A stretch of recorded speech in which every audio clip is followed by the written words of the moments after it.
El libro amarillo. Un libro de ocultismo absolutamente práctico. Samael Aun Weor. Kalki Avatara de la nueva era acuaria. Edición sin determinar, Bogotá, Colombia, 1971. Prefacio. Por el maestro Garga Cuichines.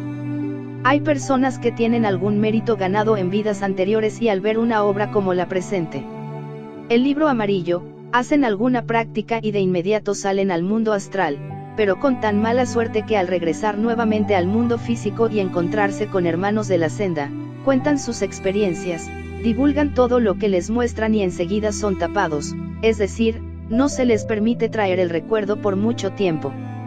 Estos personajes se dirigen a nosotros pidiéndonos nuevas fórmulas para salir al astral, pero no nos dicen que ya salieron y que no guardaron silencio de sus experiencias astrales. Esto indica que todo hermano que salga al astral debe guardar silencio, es decir, no divulgar lo que vea o lo que le muestren si no quiere ser sellado de inmediato. Si es un bodhisattva le toca esperar hasta que llegue al estado aquel en que se cayó en vidas anteriores y una vez haya recuperado sus iniciaciones, de ahí en adelante le devuelven sus facultades y el iniciado vuelve a salir en astral, a tener videncia, a despertar conciencia, etc. Es muy interesante que el estudiantado conozca estos hechos, ya que son muchos a quienes les interesa tener facultades para salir en astral, pero para una mejor información de los estudiantes gnósticos, les voy a narrar un hecho histórico que por primera vez lo publicamos. Resulta que por allá en el final del año 1948, cuando yo era comenzante en estos estudios, le pedía al maestro Aun Weor que me diera mantram para salir en astral y él me dio algunos. Para mí era determinante la salida en astral por cuanto yo anhelaba conocer en lo interno quién era ese personaje que me estaba dando estas enseñanzas. Se trataba nada menos que de vigilar al propio maestro, en aquel entonces Aun Weor. Yo pedía constantemente y hacía prácticas permanentes, daba saltos, en fin, yo hacía todo aquello que el estudiante es capaz cuando tiene anhelos de experimentar o investigar lo que se proponga, es decir, cuando hay de por medio un objetivo. En el caso mío el propósito era vigilar a aquel que me estaba instruyendo como maestro. No me da vergüenza decir esto porque con nosotros lo harán también muchos en la misma forma en que yo lo hice. Pues bien, después de haber hecho muchas prácticas, recuerdo que una vez salí en astral y lo primero que hice fue buscar al maestro y entonces pedí que se me llevara donde estuviera. Recuerdo que salí a una velocidad fantástica por muchas regiones hasta que fui a dar a una gran ciudad sintiendo el deseo de dirigirme a la periferia de la ciudad siempre en lo alto hasta que descendí en un barrio tenebroso muy oscuro, lleno de cantinas y callejuelas estrechas con gentes de mala índole. Una vez que estuve en tierra comencé a observar, a buscar por ventanas y puertas, pero yo no encontraba sino sucios cabaret, cantinas y lugares donde se vendía cerveza y se bebía toda clase de licores embriagantes. Por una ventana alcancé a ver a mi maestro y cuál no sería mi sorpresa cuando observé que al lado de él estaba un terrible demonio que le echaba la cola sobre el hombro y en la punta de la cola tenía una especie de aguijón o uña que la colocaba en el hombro izquierdo del maestro. Para mí aquello fue lamentable porque lo primero que me dije para mí mismo fue lo siguiente: ve a este hombre que me prohíbe a mí que beba cerveza, en cambio él está en estos lugares de lupanares y vicio bebiendo nada menos que con un demonio. ¿Cómo sería para mí la desilusión y el susto que recibí, que me pareció un cuadro desastroso a tal punto, que de inmediato regresé al cuerpo? Con aquella información que percibí directamente, esperé que se llegara la mañana para ir a visitar al maestro y ver qué cara ponía cuando yo le divulgara en qué cosas lo había cogido. Esto me hace recordar a muchos estudiantes gnósticos que se ponen a vigilar a los directivos, sacerdotes gnósticos o misioneros internacionales, etc. Y resulta que los sentidos del estudiante no sirven, están imperfectos porque el estudiante es imperfecto, de manera que con sentidos sucios ven las cosas sucias y desastrosas. Pues bien, muy temprano me fui para donde el maestro, comencé a hablarle siempre con un poco de malicia y le dije: maestro, sabe que salí en astral, y él me dijo: magnífico. Luego le conté que lo había visto a él bebiendo cerveza con un demonio. Mi sorpresa fue cuando le dije lo anterior y él se llenó de alegría, se puso feliz. Sin embargo, mis propios demonios me decían: míralo cómo será de descarado que se alegra de que lo hayas visto con semejante personaje en tan bajos lugares, en lugar de estar triste y compungido porque lo has descubierto. El maestro me dijo que porque no había entrado, Yo le dije que no me gustaba entrar en esa clase de lugares, además le reproché eso de entrar a esos lugares. El maestro me dijo que tenía que hacerlo porque ese demonio necesitaba conquistárselo. No te puedo decir ahora quién es, pero a su tiempo te lo diré. Es el único demonio que yo conozco que siente amor por sus discípulos. Estoy persiguiendo algo que no te puedo decir ahora, pero me alegra que tú hayas presenciado aquel coloquio.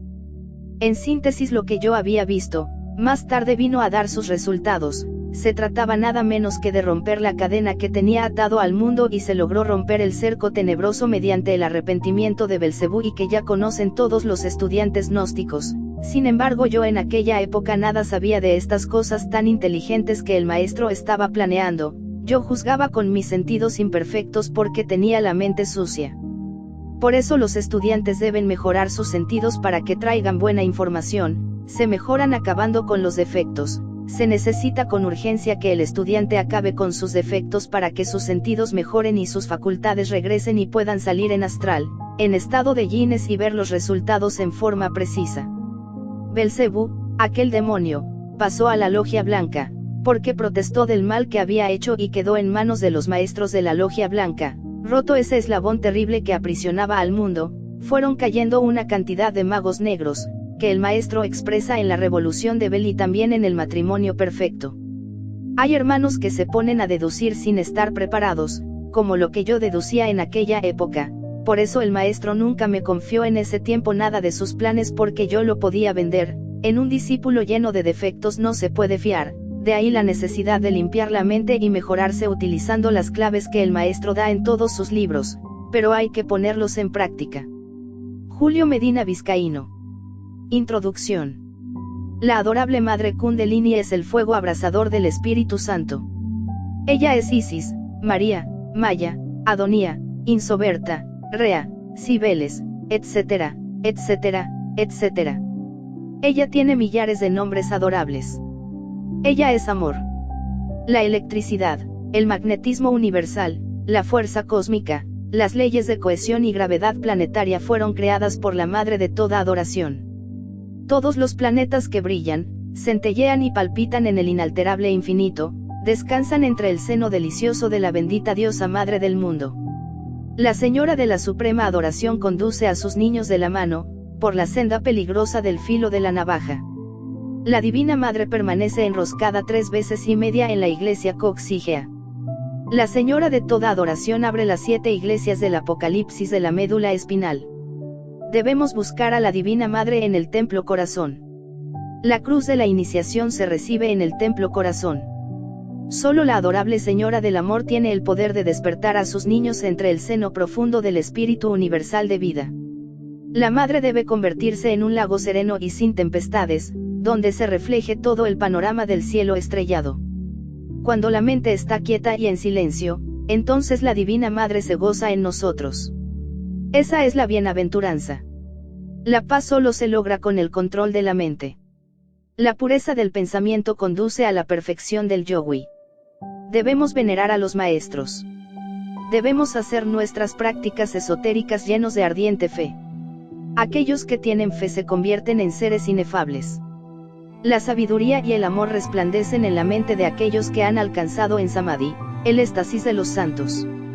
Con este libro de fuego ardiente, todos nuestros bien amados discípulos podrán convertirse en verdaderos maestros del Samadhi. Subid amadísimos por la senda de la iniciación con suma prudencia.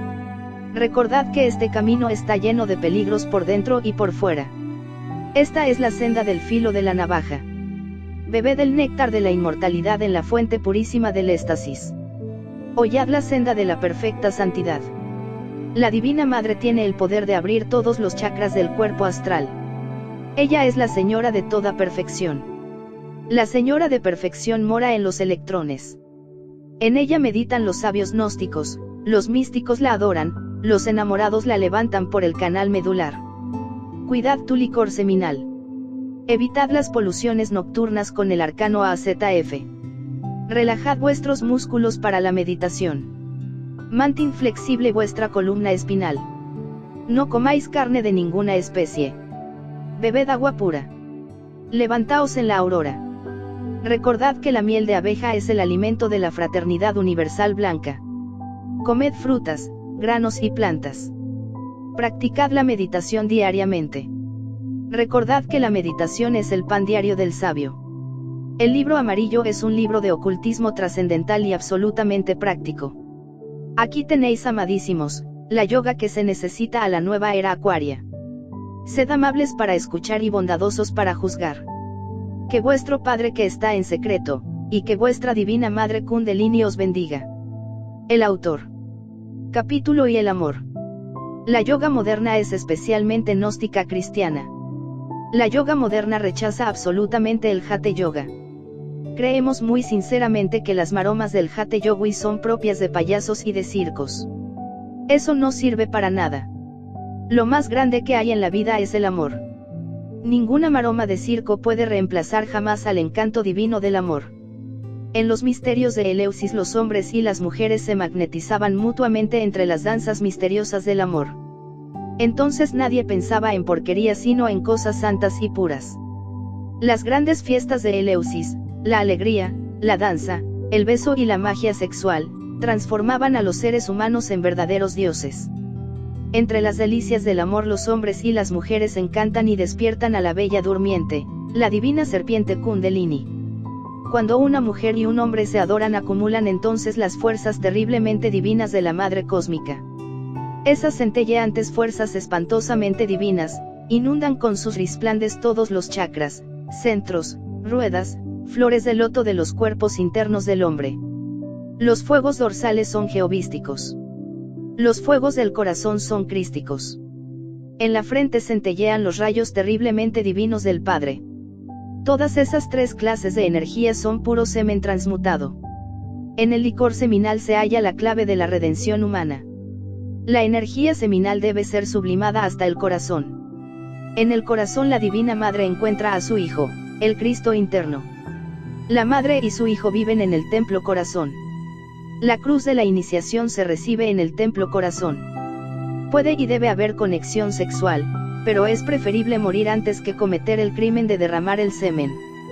Cuando el mago derrama el vaso de Hermes, entonces las fuerzas terriblemente divinas de la diosa Isis, a quien ningún mortal ha levantado el velo, se retiran, se funden entre las corrientes universales, y el hombre se sumerge entre el abismo. El tremendo mantram, Yao, resume toda la ciencia del arcano AZF. Este mantram se debe vocalizar durante el trance amoroso de la magia sexual. I, ignis, fuego, a, aqua, agua, o, origo, principio, espíritu. El fuego hace fecundas las aguas de la vida para que nazca el Hijo del Hombre. El Hijo del Hombre es siempre hijo de un hombre y de una mujer. Cuando dos seres se adoran y practican con el arcano AZF se convierten en dioses inevitablemente. Cultívese la alegría en los hogares, la música, las flores. Dispénsense los enamorados toda clase de errores. Nadie es perfecto. Debe la pareja perdonarse mutuamente sus muy humanos errores. El amor no es culpable de los disgustos entre los enamorados que se adoran. Todos esos disgustos son del yo psicológico, Satán. La yoga moderna es amor, música, danza, perfumes, besos, adoración, pranayama, meditación, iluminación, sabiduría, felicidad. La yoga moderna sigue al Cristo y adora a la mujer. Ya pasaron los tiempos en que los anacoretas se torturaban con el Hatha Yoga, ahora los yogis y yoginas modernas se aman y se adoran. El amor es inefable, el amor es terriblemente divino. Capítulo 2 Kundalini. El Kundalini es la energía primordial encerrada en la iglesia de Éfeso. Esta iglesia del Apocalipsis es un centro magnético situado 2 dedos sobre el ano, y 2 dedos debajo de los órganos genitales. El Kundalini es la serpiente ígnea de nuestros mágicos poderes. La serpiente sagrada dormita dentro de su iglesia enroscada 3 veces y media. El Kundalini es el fuego de Pentecostés. El Kundalini es la Madre Divina. El santuario de la Madre Divina es el corazón. El Kundalini se desarrolla, evoluciona y progresa dentro del aura del Mahachohan. La Madre Cósmica, el Espíritu Santo, el tercer Logos. Los fuegos dorsales son jehovísticos. Los fuegos del corazón son crísticos. En la frente centellean los rayos terriblemente divinos del Padre. Los fuegos del corazón controlan el ascenso de la serpiente sagrada por el canal medular. El Kundalini se desarrolla, evoluciona y progresa de acuerdo con los méritos del corazón. El Kundalini necesita subir hasta el cerebro y luego debe llegar hasta el santuario sagrado del corazón. El Kundalini mora en los electrones. Los sabios meditan en el Kundalini, los devotos lo adoran, en los hogares de perfección se le rinde culto. Cuando los átomos solares y lunares hacen contacto bebemos entonces el néctar de la inmortalidad porque despierta el Kundalini. Los átomos solares y lunares hacen contacto en el triveni cerca del coxis, entonces despierta por inducción el Kundalini. El Kundalini se despierta con el pranayama, con la concentración y la meditación, con la devoción muy profunda, con la voluntad y la comprensión, con los mantras sagrados y con la magia sexual. También puede ser despertado el Kundalini por obra y gracia de algún maestro de misterios mayores de la Blanca Hermandad, o porque la Madre Divina así lo quiere. Cuando el yogui derrama el semen, el Kundalini no puede despertar. El ascenso del Kundalini por el canal medular es muy lento y difícil. El paso de la serpiente ígnea de una vértebra a otra significa terribles pruebas, espantosos sacrificios, supremas purificaciones. No solo debemos matar el deseo, sino hasta la sombra misma del deseo. Nuestra divisa es lema, voluntad. Cuando el Kundalini llega hasta la glándula pineal, situada en la parte superior del cerebro, alcanzamos entonces al éxtasis perfecto.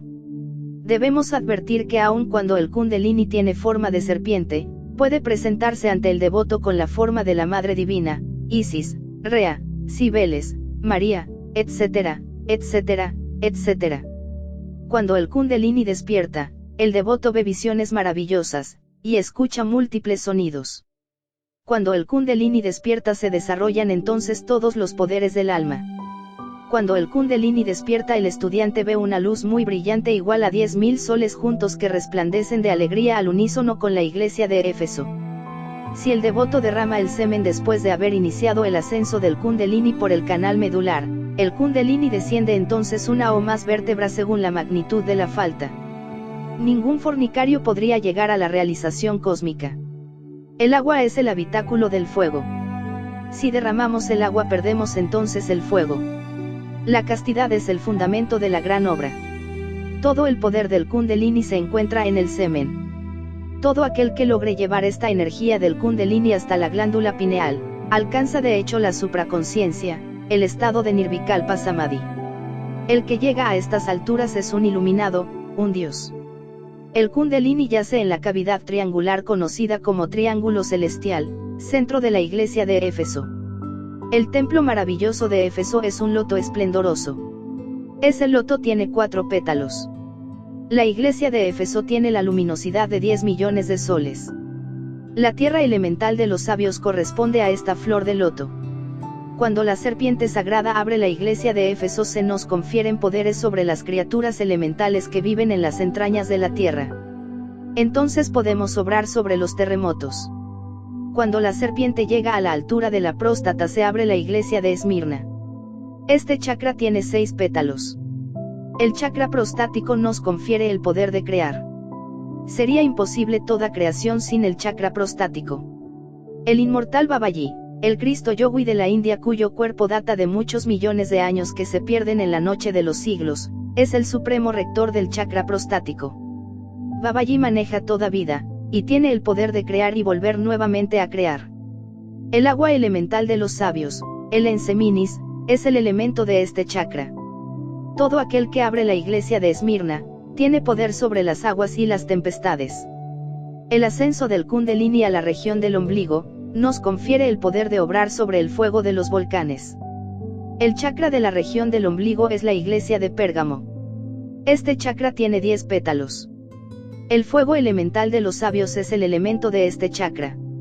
Cuando el Kundalini llega a la altura del corazón, se abre entonces la iglesia de Tiara, y se nos confiere el poder de obrar sobre los 4 vientos. El loto del corazón tiene 12 pétalos y su elemento es el aire elemental de los sabios. Todo aquel que quiera aprender a meterse con su cuerpo físico dentro de los mundos suprasensibles, debe despertar el chakra del corazón. Esto es lo que se conoce como ciencia Guinness. El cuerpo humano puede salirse del plano físico y entrar en los mundos suprasensibles. Cuando la serpiente sagrada llega a la altura del corazón se abre la iglesia de Tiara y nos volvemos intuitivos. El ascenso del Kundalini a la región de la laringe nos confiere el poder de oír las voces de los seres que viven en los mundos suprasensibles. Ese chakra laríngeo es la iglesia de Sardes. Al llegar a estas alturas, el Kundalini florece en los labios fecundos hecho verbo. El chakra laríngeo tiene 16 pétalos. Cuando el Kundalini llega a la altura del entrecejo se abre la iglesia de Filadelfia. Este es el ojo de la sabiduría. En este centro magnético mora el Padre. El chakra del entrecejo tiene 2 pétalos y es el trono de la mente. Cuando la mente materia se transforma en mente Cristo recibimos el manto de los Budes, y el ojo de Siva. Todo aquel que despierta el chakra frontal se vuelve clarividente. Cuando el Kundalini llega a la glándula pineal se abre la iglesia de la Odisea. Este chakra tiene 1000 pétalos resplandecientes. Esta es la corona que brilla como una aureola de luz en la cabeza de los santos. En la glándula pineal existe el átomo del Espíritu Santo. Entonces recibimos la blanca paloma del Espíritu Santo y nos llenamos de iluminación, sabiduría y omnisciencia. En la iglesia de Éfeso conquistamos la tierra. En la iglesia de Esmirna, el agua, en la iglesia de Pérgamo, la tierra, en la iglesia de Tiatira, el aire, en la iglesia de Sardes, el fluido acásico, en la iglesia de Filadelfia, conquistamos la mente y en la iglesia de la Odisea conquistamos la luz. Así es como nos hacemos reyes y sacerdotes de la naturaleza, según la orden de Melquisedec. En el campo magnético de la raíz de la nariz se halla el átomo del Padre. En la glándula pituitaria, el átomo del Hijo y en la pineal el átomo del Espíritu Santo. Capítulo 3 Los 2 testigos. Los 2 testigos se enroscan en la espina dorsal formando el Santo 8. Los 2 testigos enroscados en la espina dorsal forman el caduceo de Mercurio. Los 2 cordones simpáticos se hallan situados a los lados derecho e izquierdo de la espina dorsal. Los 2 testigos ascienden alternativamente de izquierda a derecha hasta formar un nudo maravilloso en el espacio comprendido entre las 2 cejas. Luego prosiguen por las fosas nasales. El cordón simpático que procede del lado derecho sigue su curso por el izquierdo y viceversa. El que procede del lado izquierdo resulta frío. El que procede del lado derecho es caliente. El frío es lunar. El caliente es solar. Por este par de cordones simpáticos ascienden hasta el cerebro los átomos solares y lunares de nuestro sistema seminal. Cuando los átomos solares y lunares hacen contacto con el coxis despierta el Kundalini inevitablemente. El canal medular tiene un orificio inferior que normalmente se halla cerrado en personas comunes y corrientes. Los vapores seminales destapan ese orificio para que el Kundalini entre por allí. La yoga tiene un ejercicio especial para abrir ese orificio rápidamente. Ese ejercicio se llama pranayama. El Kundalini al ascender victorioso de chakra en chakra desata los nudos e impedimentos que se oponen al ascenso del Kundalini. Es necesario advertir a los hermanos gnósticos que debemos aprender a polarizar el fuego sagrado del Kundalini. Algunos devotos comen carnes, beben alcohol, gozan diariamente de la pasión sexual aun cuando jamás derramen el semen. El resultado es que ellos polarizan el fuego en los chakras del bajo vientre, y pierden la felicidad de gozar del loto de los 1000 pétalos, la iglesia de la Odisea. Este chakra es el ojo de diamante que nos confiere el éxtasis perfecto, la dicha inefable de los hombres dioses. El poder de salir conscientemente en espíritu y en verdad para viajar por las regiones del nirvana. Todos aquellos que hayan levantado las serpientes sobre la vara deben ser absolutamente castos en pensamiento, palabra y obra. Deben practicar diariamente la meditación interna, y no ser glotones, ni bebedores de licores, ni carnívoros. Siempre aseados, siempre ordenados, siempre puros. Así se polariza el fuego en la iglesia de la Odisea. Entonces gozamos del éxtasis. Los 2 testigos tienen el poder de despertar el Kundalini. Estas son las 2 olivas y los 2 candeleros que están delante del Dios de la tierra. Y si alguno les quiere dañar sale fuego de la boca de ellos, y devora a sus enemigos, y si alguno les quisiere hacer daño, es necesario que él sea así muerto. Estos tienen potestad de cerrar el cielo, que no llueva en los días de su profecía, y tienen poder sobre las aguas para convertirlas en sangre, y para herir la tierra con toda plaga cuantas veces quisieren. Apocalipsis 2. Ver 3-4-5-6. Aquellos que están trabajando con el Kundalini deben tener una fe inquebrantable en la Divina Madre. Ella es la que conduce de la mano a su devoto. Ella es la que conduce a su niño de chakra en chakra. Ella es la que asiste al estudiante gnóstico, y lo enseña y corrobora y prepara para que se realice. Todo devoto debe rogarle a su Madre Divina le conceda el fuego sagrado, y después del advenimiento del fuego, todo devoto debe meditar diariamente en la Divina Madre. Ella lo enseñará, ella le llevará de la mano, ella guiará sus pasos en la senda difícil del filo de la navaja. Esta senda está llena de peligros por dentro y por fuera. El Swami Sivananda da una oración que sirve para meditar en la Divina Madre. Esa oración es la siguiente: Madre Divina, yo soy tuyo, tú eres mi único refugio y sostén. Protégeme, guíame, ten piedad de mí. Sabed, hermanos, que la Divina Madre siempre responde. Sin su gracia sería imposible llevar el Kundalini de chakra en chakra hasta la iglesia de la Odisea. Capítulo 4. Canto mántrico para despertar el Kundalini. Los mantras sagrados tienen el poder de despertar el Kundalini. El ángel Aroch, ángel de mando, nos enseñó el canto mántrico más poderoso que existe en todo el universo para despertar el Kundalini. Cantó el ángel un canto tan conmovedor, un canto tan dulce, y nosotros nos sentimos llenos de éxtasis. Luego el ángel nos invitó a seguir su ejemplo y nosotros cantamos. Ese canto mántrico se escribe así: Candil Bandil RRRRRRRRRRR. Ese canto mántrico se canta así: Can, con voz alta. Dil, con voz baja. La letra R debe vocalizarse como imitando el ruido de un motor, pero con voz semejante a la del niño. Así, hermanos, así es como se canta el canto del Kundalini. Todos aquellos que están trabajando con el Kundalini no deben olvidar la letra S. Sabed, amados, que la letra S tiene el poder de transmutar el licor seminal en distintos valores energéticos. El licor seminal debe transmutarse en 7 tipos de energía escalonada. Los 7 grados de poder del fuego. La letra S debe hacerse resonar como un silbo muy fino y apacible.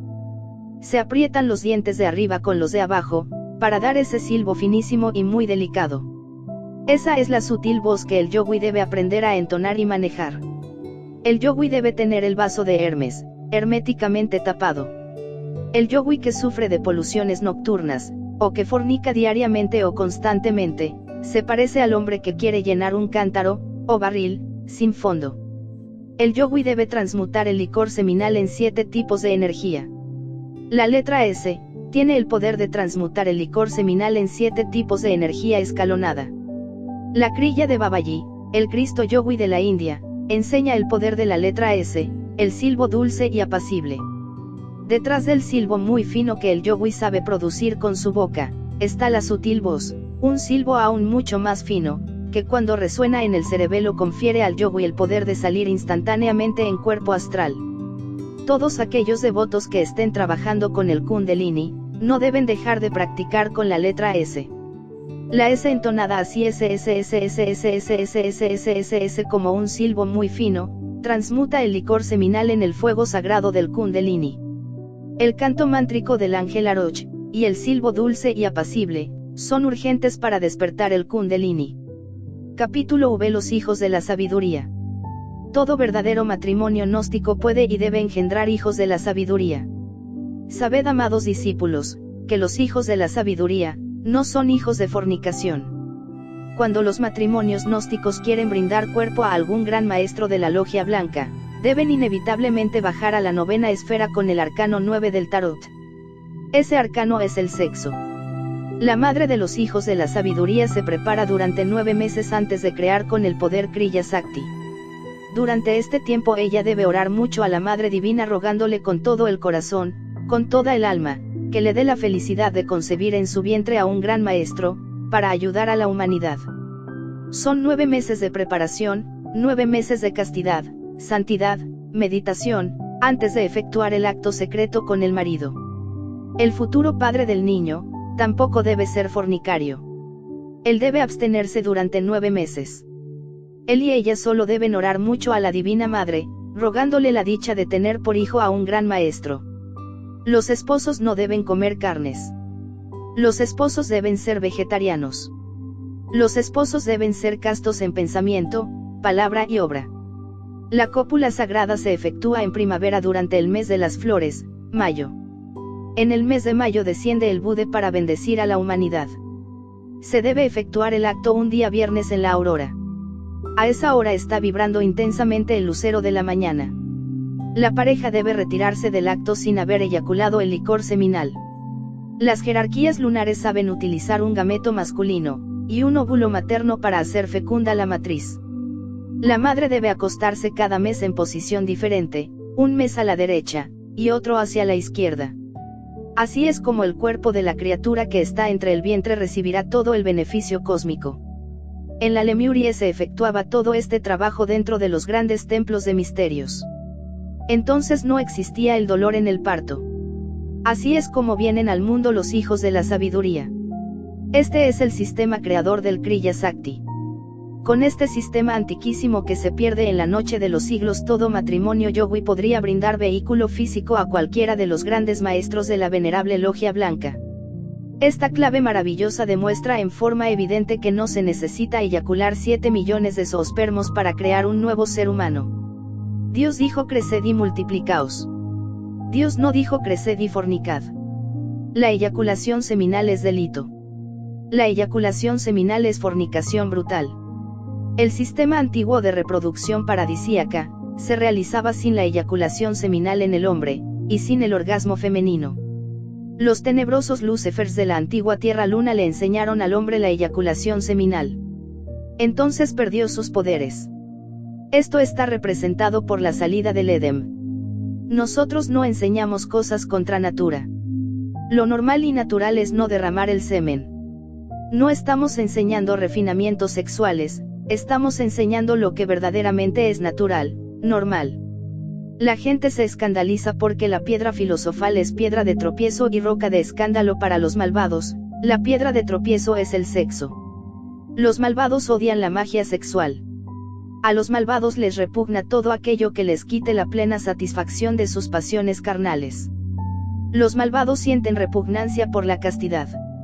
Esa es la ley de esas pobres gentes, viven para gozar del placer carnal, y odian la castidad. Capítulo Viurdhvaratus. La magia sexual, el arcano AZF, es conocida en la India con el término sánscrito Urdhvaratus. Todo aquel que practica con el arcano AZF es llamado en la India, Urdhvaratus Yogui. El gran arcano se encuentra en un libro hindustán titulado, Secrets of Yoga. Su autor es un yogui del sur de la India. Causa horror saber que los tenebrosos Bansous del clan de Dagdugpas, dedicados al tantrismo horrible y fatal, eyaculan el licor seminal durante sus prácticas de magia negra. Los Bansous tienen una técnica fatal para reabsorber el semen derramado.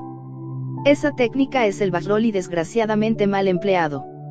No queremos ampliar nada sobre el Bajroli aplicado en su aspecto, o fase puramente negativa, porque sabemos que existen muchas personas de mentalidad débil que podrían fácilmente caer en el horrible tantrismo de los Bansous. Entonces el karma caería fatalmente sobre nosotros. El semen derramado y luego absorbido en veria femenino, está horriblemente recargado de átomos del enemigo secreto, átomos satánicos recogidos de los propios infiernos atómicos del ser humano. El resultado inevitable de este tantrismo, es el descenso de la serpiente hacia abajo, hacia los abismos atómicos de la naturaleza. Así es como la humana personalidad termina separándose definitivamente del espíritu divino. Entonces el ser humano se convierte en demonio. En otros tiempos se practicaba en los ashrama del Hindustán el arcano AZF. Los yoguines se preparaban con el Bajroli para la magia sexual. Desgraciadamente comenzaron los hermanitos con las hermanitas a formar escándalos, y los guruyis corrieron entonces la cortina del esoterismo, y prohibieron el AZF.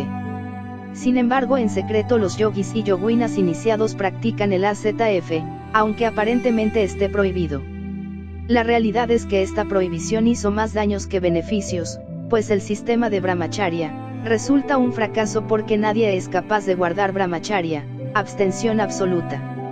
Algunos que aparentemente la guardan, sufren de poluciones nocturnas. Así pierden el semen que acumulan, y se convierten en víctimas del abismo. El AZF es un sistema para crear hijos fuertes, sanos y grandiosos. Con el AZF se selecciona el espermatozoide que ha de fecundar la matriz.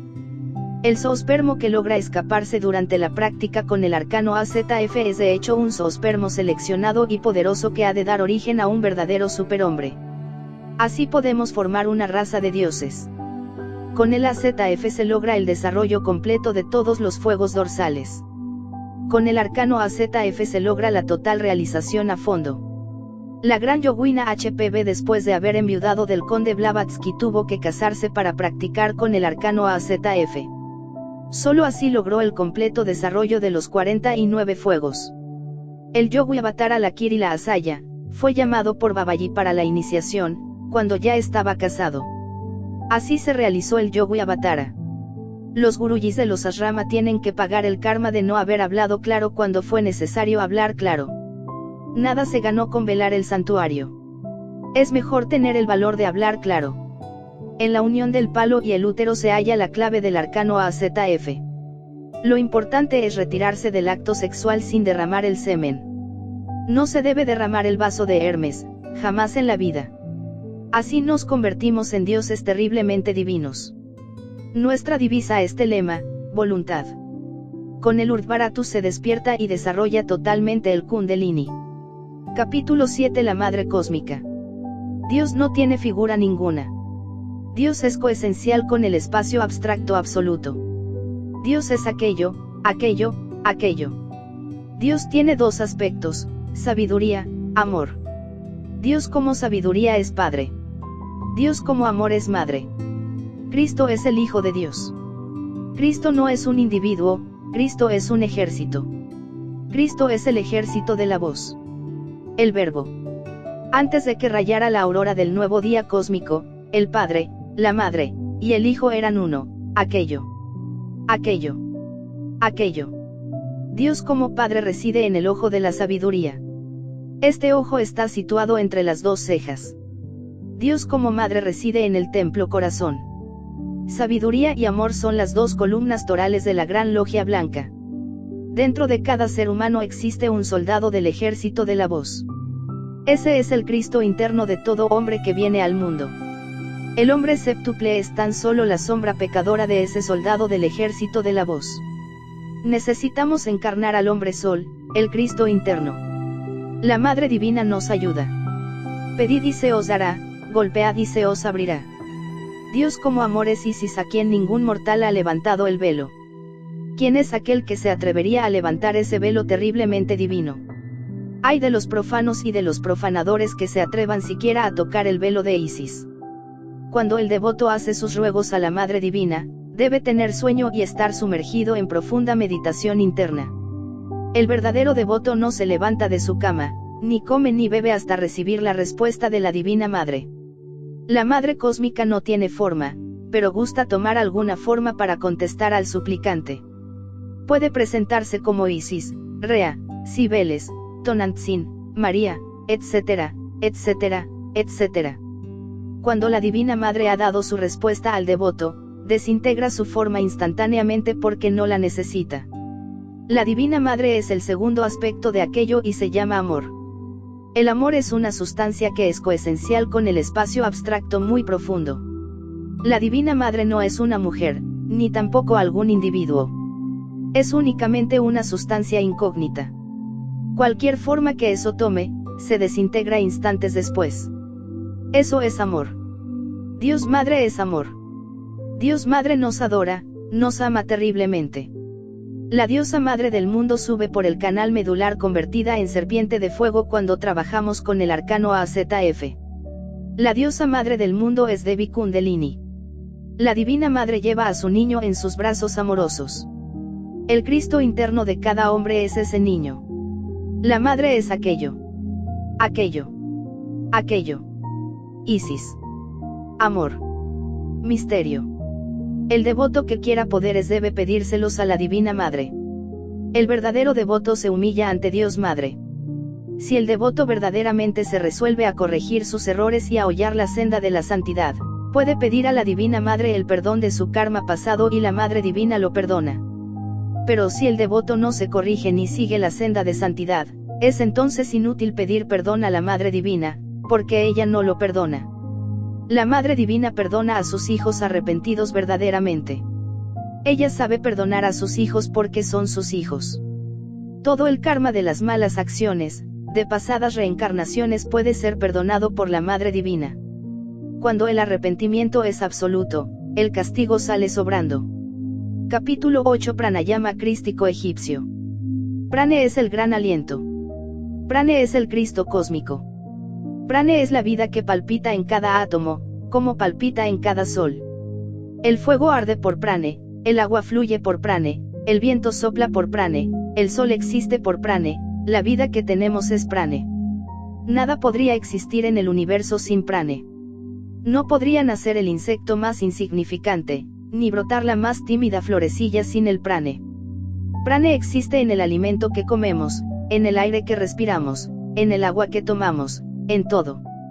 Cuando la energía seminal es sublimada y transformada totalmente, provee el sistema nervioso de riquísimo Prane, el cual queda depositado en el cerebro como vino de luz, como energía crística maravillosa.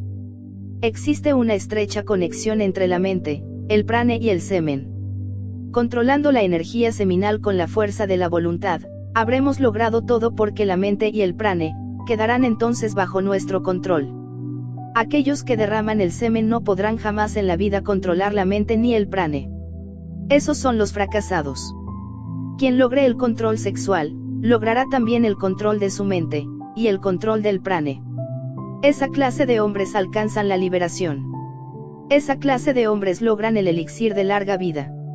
Todos los inmortales que viven con el Cristo Yogui de la India, el divino Babaji, conservan sus cuerpos físicos a través de millares de años sin que la muerte pueda contra ellos.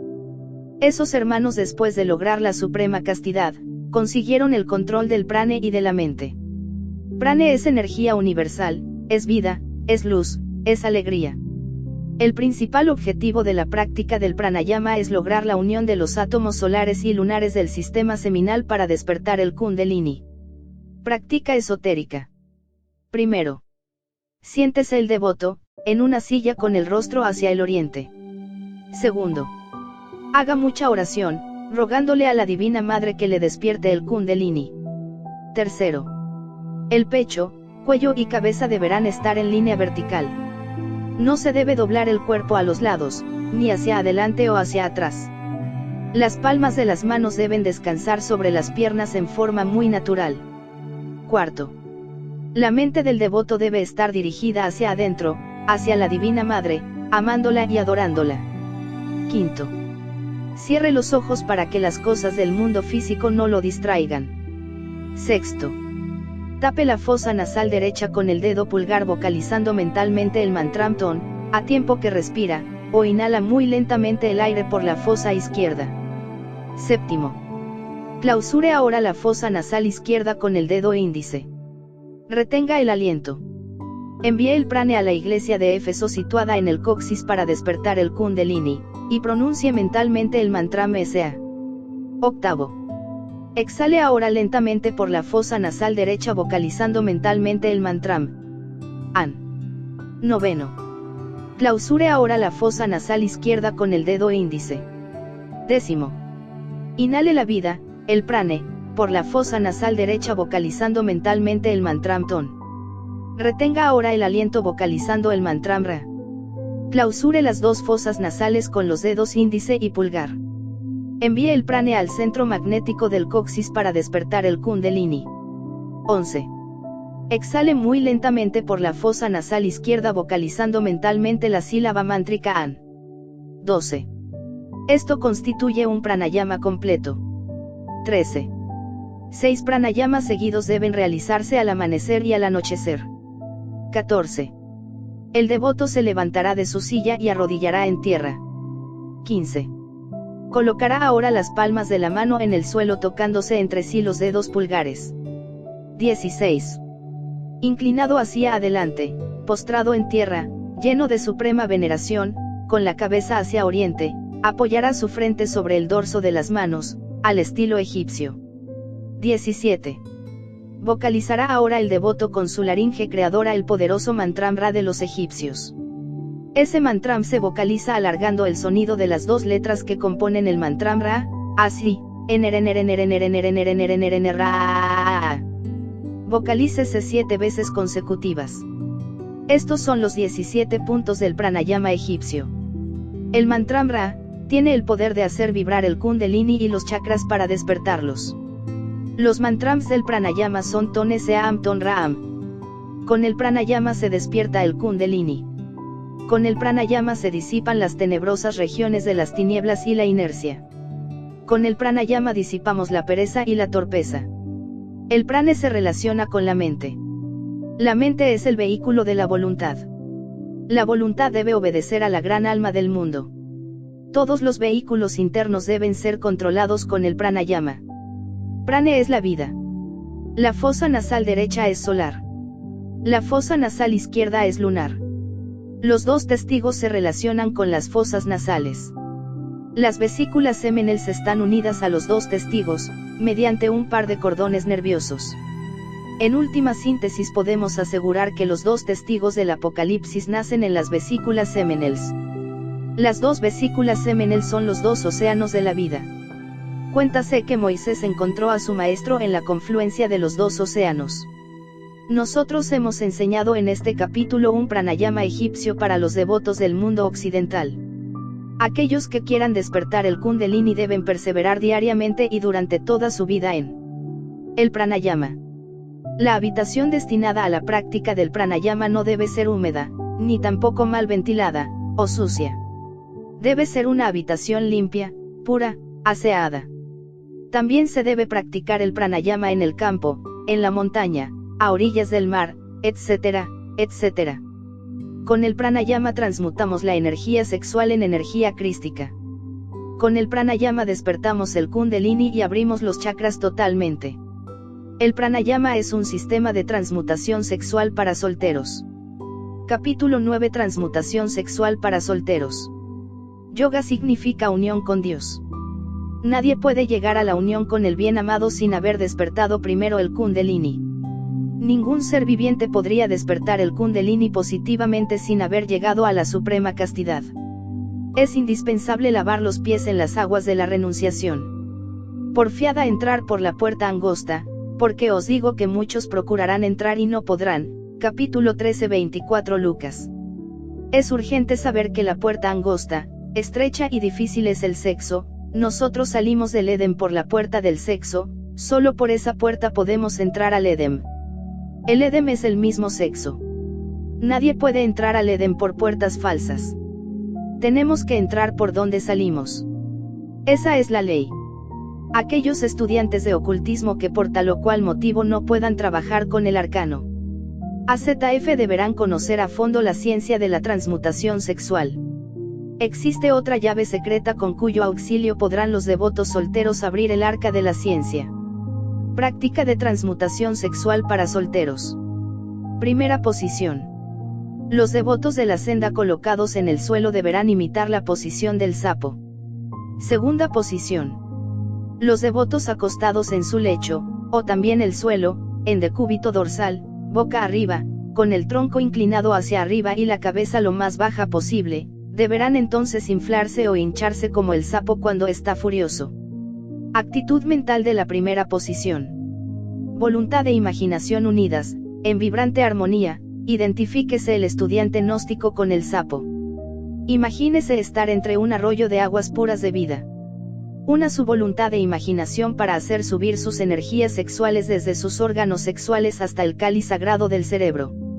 El estudiante gnóstico debe hacer subir su energía seminal por el par de cordones simpáticos que se enroscan en la médula espinal formando el famoso caduceo de Mercurio.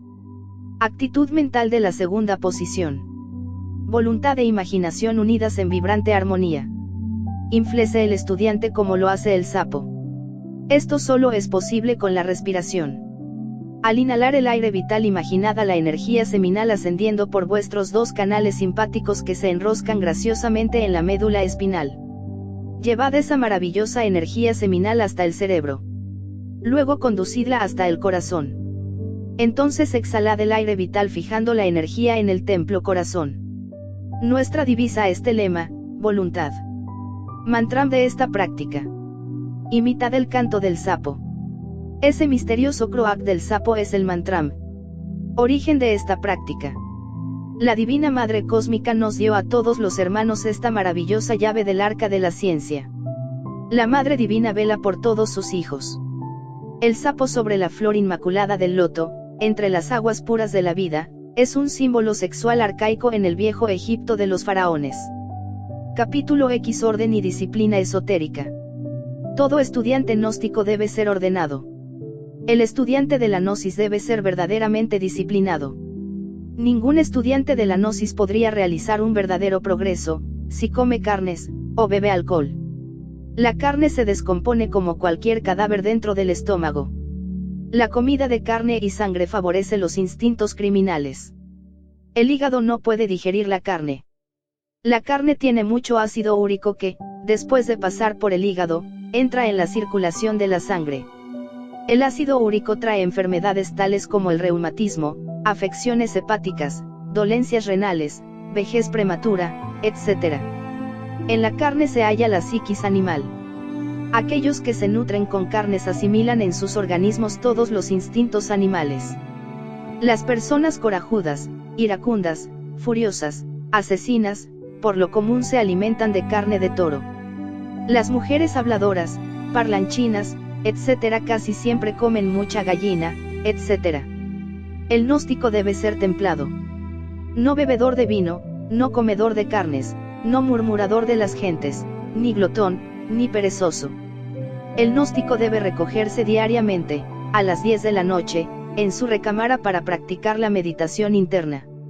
El gnóstico debe levantarse en la aurora para practicar todos sus ejercicios esotéricos. El gnóstico debe ser aseado, pulcro, decente, caballeroso, honrado, siempre cumplido, siempre alegre, nunca airado con nadie ni contra nadie. El devoto verdaderamente dispuesto a realizarse no debe aceptar jamás en la vida tomar ni una sola copa de vino con alcohol. Sabed que el alcohol daña y perjudica. El alcohol es del abismo. Los bebedores de alcohol caen en el abismo inevitablemente. Los borrachos no logran la realización. El devoto debe bañarse diariamente y vestir muy bien. El gnóstico desaseado, aquel que jamás se baña, aquel que anda siempre en el más grande desaliño, le ocasiona daño a la humanidad porque con su propaganda de muy mal gusto, aleja a muchos de estos estudios. Las gentes se dicen entonces, así son los gnósticos. Yo no quiero degenerarme. Yo no entraré en estos estudios, etc. El gnóstico no debe ser fanático. Debemos estudiar todo, rechazar lo inútil, y aceptar lo útil. La gnosis no está contra ninguna religión, escuela, orden o secta. Hemos luchado por la depuración moral de muchas escuelas, religiones y sectas. No hemos estado contra ninguna religión, escuela o secta. Sabemos que la humanidad se divide en grupos, y que cada grupo humano necesita su sistema de instrucción particular. Realmente todas las religiones, escuelas y sectas, son perlas preciosísimas engarzadas en el hilo de oro de la divinidad. Nosotros debemos levantar iglesias para que en ellas puedan oficiar todas las religiones sin distinción de nombre o credo. Realmente las religiones son inefables y divinas. Todas las escuelas, religiones y sectas se necesitan. Los celos religiosos son los mismos celos pasionales elevados a celos religiosos. Es vergonzoso tener celos religiosos. Los hermanos deben trascender los celos. Esa es una pasión muy baja. El movimiento gnóstico está formado por gentes de todas las escuelas, religiones y sectas. Otra de las enfermedades más graves del alma es la necroneuritis. Por esta época las gentes se han vuelto neurasténicas. Sabed que la neurastenia es satánica. Cultivad siempre la dulzura, la paciencia y el amor. Educad a vuestros hijos con sabiduría y amor. Cultivad en vuestras casas la alegría, la dulzura y el amor. Sabed que la neurastenia daña las flores del loto del alma. Enseñad a vuestros hijos con el ejemplo. Sed siempre alegres y felices. Los hogares gnósticos deben ser siempre santuarios de amor y felicidad. Los gritos neurasténicos, los palos y el látigo, alejan la felicidad. Entonces, la blanca paloma del amor sale del corazón para siempre. Esa es la desgracia de muchos hogares. Vivid con sabiduría y amor. Capítulo 11. La meditación. En cierta ocasión escuchamos de labios de un Swami Hindostán una exótica afirmación. Explicó aquel maestro ante su auditorio la necesidad del Hatha Yoga, como indispensable para alcanzar las alturas del Samadhi. Dijo el yogui que muchas personas no habían logrado nada en la meditación interna, a pesar de sus largos esfuerzos y entrenamiento diario. Conceptuaba el Swami que esas clases de fracasos se deben a la exclusión de Hatha Yoga. Nosotros francamente disentimos de esta afirmación del venerable Swami. Aquellos que después de 10 y 20 años no han logrado la iluminación con la práctica de la meditación interna, deben buscar la causa en falta de sueño. Es urgente combinar la meditación con el sueño. Capítulo 12. Primeras experiencias clarividentes y clariaudientes. Si el yogui persevera en la meditación interna, si es constante, tenaz, infinitamente paciente, después de cierto tiempo aparecen las primeras percepciones clarividentes. Al principio solo puntos luminosos, luego aparecen rostros, cuadros de la naturaleza, objetos como en sueños en aquellos instantes de transición que existe entre la vigilia y el sueño. Las primeras percepciones clarividentes levantan el entusiasmo del discípulo. Estas percepciones le están demostrando que sus poderes internos están entrando en actividad. Es urgente que el estudiante no se canse. Se necesita muchísima paciencia. El desarrollo de los poderes internos es algo muy difícil. Realmente son muchos los estudiantes que comienzan, pero muy pocos aquellos que tienen la paciencia del Santo Job. Los impacientes no logran dar un solo paso en el sendero de la realización. Esta clase de prácticas esotéricas es para gente muy tenaz y paciente. En la India sagrada de los Vedas, los yogis practican la meditación interna 4 veces al día. En nuestro mundo occidental, debido a la preocupación por el diario vivir, y al duro batallar por la existencia, solo se puede practicar la meditación una vez diaria. Con eso es suficiente. Lo importante es practicar diariamente sin dejar ni un solo día. La repetición incesante, continua, tenaz, al fin pone a girar los chakras, y después de algún tiempo comienzan las primeras percepciones clarividentes y clariaudientes. Las manchas luminosas, los cuadros de luz, las figuras vivientes, los sonidos de campanas, las voces de personas o de animales, etc., indican con exactitud que el estudiante está progresando en el desarrollo de sus poderes internos. Todas esas percepciones aparecen en instantes en que, sumergidos en profunda meditación, nos hallamos adormecidos. Muchísimas clases de luces comienzan a aparecer, con la práctica de la meditación interna. Al principio el devoto percibe luces blancas y muy brillantes. Esas luces corresponden al ojo de la sabiduría, el cual se halla situado en el entrecejo. Las luces blancas, amarillas, rojas, azules, verdes, así como los relámpagos, el sol, la luna, las estrellas, las chispas, las llamas, etc., son partículas formadas de elementos suprasensibles, partículas tanmátricas. Cuando aparecen pequeñas bolitas luminosas resplandeciendo con colores blanco y rojo, es señal absolutamente segura de que estamos progresando en la práctica de la concentración de pensamiento. Llegará el instante en que el devoto logra ver a los ángeles, o a los arcángeles, tronos, potestades, virtudes, etc. El estudiante suele ver también entre sueños, durante la meditación, templos grandiosos, ríos, valles, montañas, hermosos jardines encantados, etc. Suelen presentarse durante las prácticas de meditación ciertas extrañas sensaciones que a veces llenan de miedo al devoto. Una de esas sensaciones es un corrientazo eléctrico en el chakra del coxis. También en el loto de los 1000 pétalos, situado en la parte superior del cerebro, suelen sentirse ciertas sensaciones eléctricas. El devoto debe vencer al miedo si quiere progresar en el desarrollo de sus poderes internos. Algunas personas tienen estas visiones en pocos días de prácticas. Otras personas comienzan a tener las primeras visiones después de 6 meses de ejercitamientos diarios. En el primer periodo de entrenamiento diario, solo nos relacionamos con seres del plano astral. En el segundo periodo de ejercitamiento esotérico, nos relacionamos con los seres del mundo mental. En el tercer periodo, nos relacionamos con los seres del mundo puramente espiritual. Entonces comenzamos realmente a convertirnos en investigadores competentes de los mundos superiores. El devoto que ha comenzado a tener las primeras percepciones de los mundos superiores, debe ser al principio como un jardín sellado con 7 sellos. Aquellos que andan contándole a otros todo lo que ven y oyen, fracasan en estos estudios porque se les cierran las puertas de los mundos superiores. Uno de los peligros más graves que asaltan al devoto, es la vanidad y el orgullo. Muchos estudiantes se llenan de orgullo y vanidad cuando comienzan a percibir la realidad de los mundos suprasensibles, entonces se autocalifican como maestros, y sin haber logrado el pleno desarrollo de sus poderes internos, comienzan a juzgar a los demás erróneamente, fundamentados en sus incompletas percepciones clarividentes. El resultado de este proceder equivocado, es que el devoto se echa entonces mucho karma encima porque se convierte en calumniador del prójimo y llena entonces el mundo de lágrimas y dolor.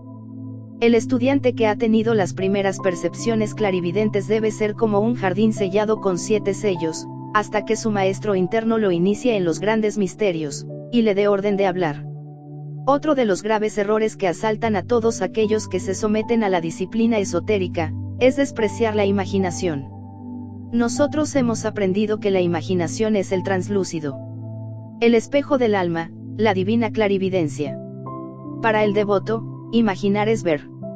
Cuando el chakra frontal comienza a girar, las imágenes que vienen al translúcido, se tornan brillantes, resplandecientes, luminosas. El devoto debe distinguir entre la imaginación y la fantasía. La imaginación es positiva. La fantasía es negativa, perjudicial, dañina para la mente porque puede conducirnos a las alucinaciones y a la locura. Todos aquellos que quieran despertar la clarividencia despreciando la imaginación, caerán en el mismo absurdo de aquellos que quieran practicar la meditación con absoluta ausencia del sueño. Esas gentes fracasan en el desarrollo de sus poderes internos. Esas gentes violan las leyes naturales, y el resultado inevitable es el fracaso. Imaginación, inspiración, intuición, son los 3 caminos obligatorios de la iniciación. Primero aparecen las imágenes, y por último penetramos en un mundo puramente espiritual. Todo clarividente necesita la iniciación. La clarividencia sin la iniciación esotérica, conduce al estudiante al mundo del delito. Es urgente recibir la iniciación cósmica. Si un clarividente penetra en el subconsciente de la naturaleza, podrá leer allí todo el pasado de la Tierra y de sus razas. Allí encontrará también a sus seres más queridos. Podrá ver por ejemplo a su amada esposa casada con otros hombres, o tal vez adulterando. Si el clarividente no tiene la iniciación, confundirá el pasado con el presente, y calumniará entonces a su esposa diciendo, ella me está siendo infiel, ella es adúltera porque yo soy clarividente y la estoy viendo en los mundos internos en pleno adulterio.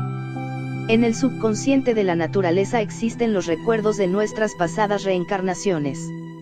Si un clarividente penetra en el infraconsciente de la naturaleza, hallará allí todas las maldades de la especie humana. En el infraconsciente de la naturaleza vive el Satán de todo ser humano, el yo psicológico. Si el clarividente no ha recibido la iniciación de los santos, el clarividente sin iniciación verá allí al Satán de los santos reviviendo incesantemente todos los crímenes y maldades que ellos cometieron en antiquísimas reencarnaciones, antes de ser santos. Empero el clarividente inexperto y falto de iniciación, no sabría distinguir realmente entre el pasado y el presente, entre el Satán de un hombre y el ser verdadero de un hombre. El resultado sería la calumnia. El clarividente inexperto diría, ese hombre que se cree santo, es un asesino, o un ladrón o un terrible mago negro, porque yo con mi clarividencia así lo estoy viendo. Eso es precisamente lo que se llama calumnia. Muchos clarividentes han degenerado horriblemente en calumniadores. Uno de los graves peligros de la calumnia es el homicidio. El hombre celoso, desconfiado, etcétera, etcétera, encontrará en el infraconsciente de la naturaleza todas sus dudas y sospechas convertidas en realidad, entonces calumniará a su esposa, a sus amigos, a sus vecinos, a los maestros, diciendo, ya veis, yo tenía razón en mis dudas. Mi amigo es un ladrón, o un mago negro, o un asesino, mi esposa está adulterando con fulano de tal, como yo lo he sospechado, mi clarividencia no falla, yo no me equivoco, etcétera, etcétera. El pobre hombre, debido a su falta de iniciación, no tendría capacidad de análisis suficiente como para darse cuenta de que ha penetrado en el inconsciente de la naturaleza, donde viven sus propias creaciones mentales. Considerando todos estos peligros, es menester que los estudiantes esoteristas no lancen juicios sobre las personas. No juzguéis para que no seáis juzgados. El devoto debe ser como un jardín sellado con 7 sellos. Aquel que ya tiene las primeras percepciones clarividentes y clariaudientes es todavía un clarividente inexperto, y si no sabe callar se convertirá en un calumniador de las personas. Solo los grandes iniciados clarividentes no se equivocan. Rama, Krishna, Buda, Jesucristo, Hermes, etcétera, etcétera, fueron verdaderos clarividentes infalibles, omniscients. Capítulo 13. La sutil voz. Existe un místico sonido que el yogui debe aprender a escuchar. Los aztecas conocieron ese místico sonido. Recordemos al cerro de Chapultepec. Un códice mexicano representa sobre el cerro a un grillo. En la Roma antigua de los Césares el grillo era vendido entre jaulas de oro a precios elevadísimos. Los magos de la antigua Roma compraban ese animalito para emplearlo en la magia práctica. Si tenemos ese animalito cerca a la cabecera de la cama, y si meditamos en su canto delicioso, entonces escucharemos la sutil voz en instantes de estar dormitando. Este fenómeno es semejante al de 2 pianos igualmente afinados. Si tocamos, por ejemplo, la nota si de cualquiera de los 2 pianos, en el otro piano se repite la misma nota sin que mano humana la toque. Este es un fenómeno vibratorio muy interesante que cualquiera puede comprobar. Cosa exacta sucede con el canto misterioso del grillo. Dentro del cerebro humano existe el místico sonido que resuena cuando el animalito canta. Es cuestión de afinidad y vibración. No es problema la alimentación de ese animalito, sabemos que se alimenta de vegetales. También se come la ropa en las casas de familia, y la gente le teme porque nadie quiere perder su ropa. Cualquiera puede conseguir ese animalito en el monte. Aquel que sabe escuchar la sutil voz, puede salir instantáneamente en cuerpo astral cada vez que quiera.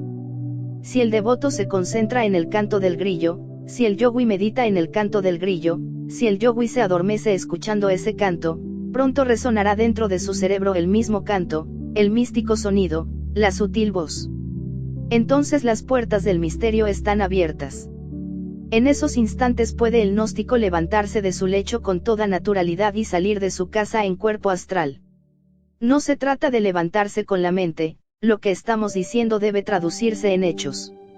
Levántese el devoto, levántese de su cama con entera naturalidad, que la naturaleza se encargará en esos instantes de separar el cuerpo astral del cuerpo físico. Fuera del cuerpo físico sentimos una voluptuosidad espiritual deliciosa. No hay mayor placer que aquel de sentirse el alma desprendida.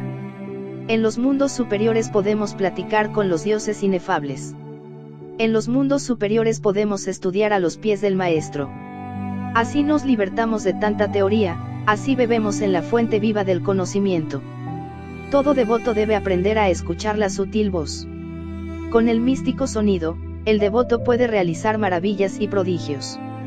Si el devoto quiere escuchar el místico sonido, su concentración debe ser perfecta. Al principio el estudiante escuchará muchos sonidos, pero si se concentra con intensidad en el canto del grillo, al fin logrará escucharlo. Entonces habrá victoria. Con el místico sonido llegamos inevitablemente a la iluminación. El místico sonido, en última síntesis, procede del corazón tranquilo. El origen remoto del místico sonido debemos buscarlo en la Madre Divina. El devoto debe orar mucho rogándole a la Divina Madre, que le conceda la gracia de escuchar el místico sonido. Con la gracia de la Madre Divina todo devoto puede tener la dicha de escuchar el místico sonido que nos permite la salida instantánea en cuerpo astral. El devoto que quiera realizar con éxito estas prácticas debe entregarse a la meditación interna cuando verdaderamente se sienta con bastante sueño. Sabed que todo ejercicio esotérico de meditación con ausencia del factor sueño, es dañoso, inútil, estéril. Daña la mente y arruina el cerebro. La meditación interna debe combinarse inteligentemente con el sueño. Si el estudiante gnóstico desafortunadamente no tiene en su poder el maravilloso animalito mencionado en este capítulo, entonces debe hacer resonar la letra S, así, S, S, S, S, S, S, S, S, S, S, S, S, S, como un silbo muy fino y delicado, labios entreabiertos y los dientes de arriba tocándose con los dientes de abajo. Detrás de ese finísimo sonido, se halla la sutil voz que nos permite la salida instantánea en cuerpo astral. Para la meditación interna debe escoger el devoto una posición bien cómoda. A continuación vamos a mencionar dos posiciones bien cómodas. Posición de hombre muerto. Acuéstese el devoto en posición de cadáver. Coloque los brazos a los costados apoyados sobre la cama o sobre el suelo, donde se halle acostado. Estire bien las piernas como la tienen estiradas los cadáveres, junte luego los talones entre sí separando las puntas de los pies a derecha e izquierda en forma de abanico. Posición de estrella flamígera. Acuéstese el devoto en posición de estrella flamígera, abriendo las piernas y brazos a derecha e izquierda y con el cuerpo bien relajado. Tenemos la figura de la estrella de 5 puntas. Esta es la posición de maestro. Los grandes maestros utilizan esta posición para la meditación interna. Ante esta figura huyen los tenebrosos llenos de terror.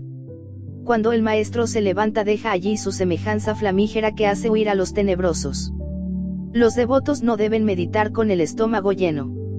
Es necesario que los devotos dejen el pecado de la gula. Se deben hacer 3 comidas al día. Dieta esotérica. Desayuno, pan tostado con miel de abeja y leche caliente. Pueden añadirse al desayuno algunas frutas. Comida del mediodía, almuerzo. El almuerzo, comida en México, debe ser a base de vegetales y frutas. También se deben comer toda clase de granos. La carne está prohibida a los hermanos de la senda. Cena, leche caliente y pan con miel de abejas. Eso es todo, nada más. La meditación debe realizarse a las 10 de la noche. También se debe meditar al amanecer. Si el estudiante practica a las 10 de la noche y al amanecer, progresará entonces rápidamente. Capítulo 14. Estado de Ginas. El hiperespacio puede ser demostrado matemáticamente con la hipergeometría. La ciencia Gines pertenece al hiperespacio y a la hipergeometría. Si conocemos el volumen, tenemos que aceptar también el hipervolumen como base fundamental del volumen. Si aceptamos la esfera geométrica debemos aceptar también la hiperesfera. El hiperespacio permite a los gnósticos realizar actos extraordinarios. Jesús pudo sacar su cuerpo de entre el sepulcro a los 3 días, gracias al hiperespacio. Desde entonces el Maestro resucitado vive con su cuerpo dentro del hiperespacio. Todo iniciado que recibe el elixir de larga vida, muere pero no muere. Al tercer día se escapa del sepulcro utilizando el hiperespacio. Entonces el sepulcro queda vacío.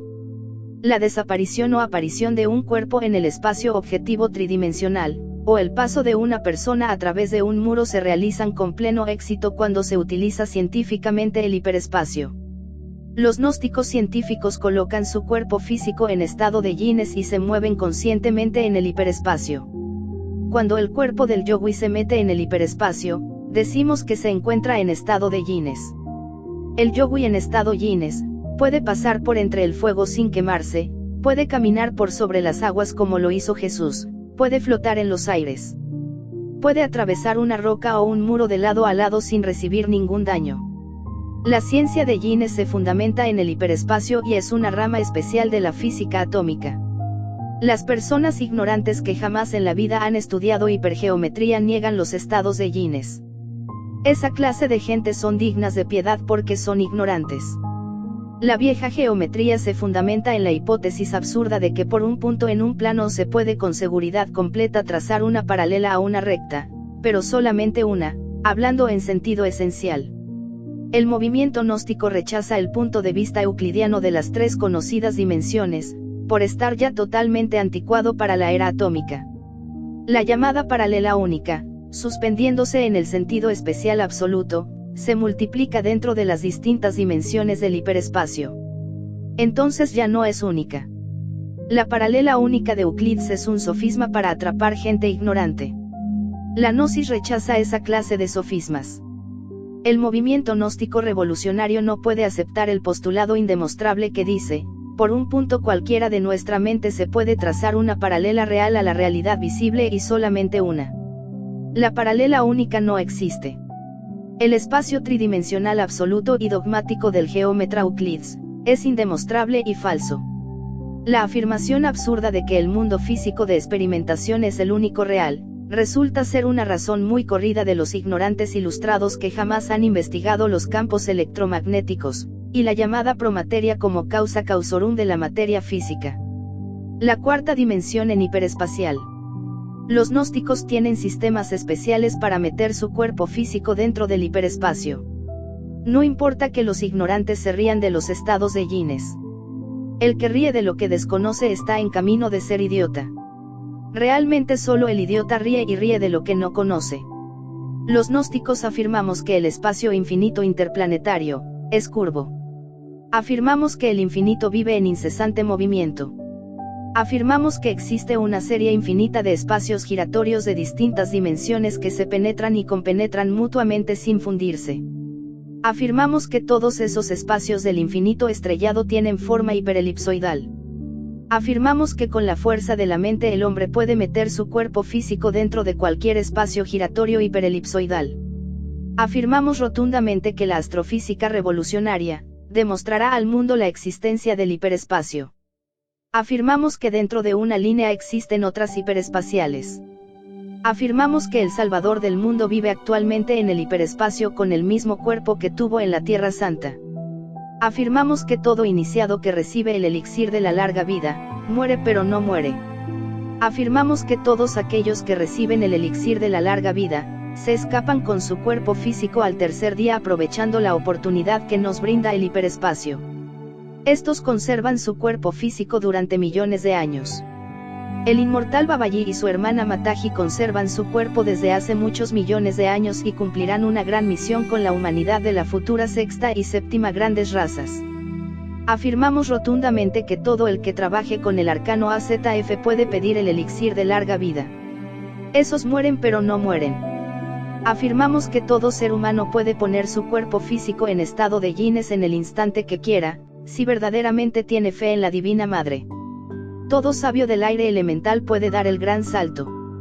Los maestros de la ciencia Guinness pueden fugarse de la Tierra para vivir en otro planeta con el cuerpo físico que aquí tienen. Ellos pueden llevarse ese cuerpo de carne y hueso para otro planeta. Ese es el gran salto. Algunos hombres de la ciencia Guinness ya dieron el gran salto. Con el pranayama se logra el poder que nos permite poner el cuerpo físico en estado de Guinness. Existen muchas claves para poner el cuerpo físico en estado de Guinness. Es urgente practicar el pranayama, antes de usar esas claves. Resulta interesante que los testigos Ida y Pingala, en última síntesis tienen sus raíces en los testículos derecho e izquierdo del varón, y en los ovarios de la mujer. Por ese par de canales nerviosos suben los átomos solares y lunares del sistema seminal, hasta el cáliz, el cerebro. Las dos fosas nasales y los órganos sexuales se hallan conectados mediante los dos testigos. Esto nos invita a reflexionar. Realmente el pranayama es, entre otras cosas, un sistema de transmutación sexual para los solteros. Todo gnóstico debe empezar sus prácticas Guinness después de haberse preparado intensamente con el pranayama. Los grandes maestros de la yoga flotan en el aire cuando están practicando pranayama. Solo puede flotar en el aire el cuerpo que se escapa de la ley de gravedad. Solo pueden escaparse de esa ley, el cuerpo que se mete dentro del hiperespacio. Con la fuerza mental conscientemente manejada podemos meter el cuerpo físico dentro del hiperespacio. La ciencia Guinness es cuestión de vibración. Por encima y por debajo de los límites de percepción objetiva existen mundos colocados en otras dimensiones. Con la fuerza del pensamiento podemos, mediante ciertas claves de la ciencia Guinness que a continuación damos, acelerar la frecuencia oscilatoria y vibración normal del cuerpo físico. Entonces penetramos con el cuerpo dentro del hiperespacio. Cuando los científicos logren el control absoluto del movimiento atómico, podrán poner cualquier cuerpo dentro del hiperespacio. Los devotos de la religión Guinness antes de sus prácticas con el pranayama, deben orar a la Divina Madre suplicándole que les dé el poder de poner el cuerpo físico en estado de Guinness. Se debe practicar muchísimo pranayama para conquistar los poderes de yines. El estudiante debe seleccionar cuidadosamente la clave que más guste para practicar la ciencia yines. Es urgente que el estudiante comprenda que la religión yines exige castidad absoluta y suprema santidad. Recordad, bien amado discípulo, que los poderes divinos de la ciencia yines son muy sagrados. Estos poderes solo se pueden utilizar para sanar enfermos a distancia, para curar, para entrar en los templos de la logia blanca, para estudiar las maravillas de la creación entre el seno de la naturaleza. Todo aquel que intente hacer uso egoísta de los poderes yines, se convertirá en un horrible demonio, y rodará inevitablemente al abismo. Ley es ley. El karma castiga a los abusadores.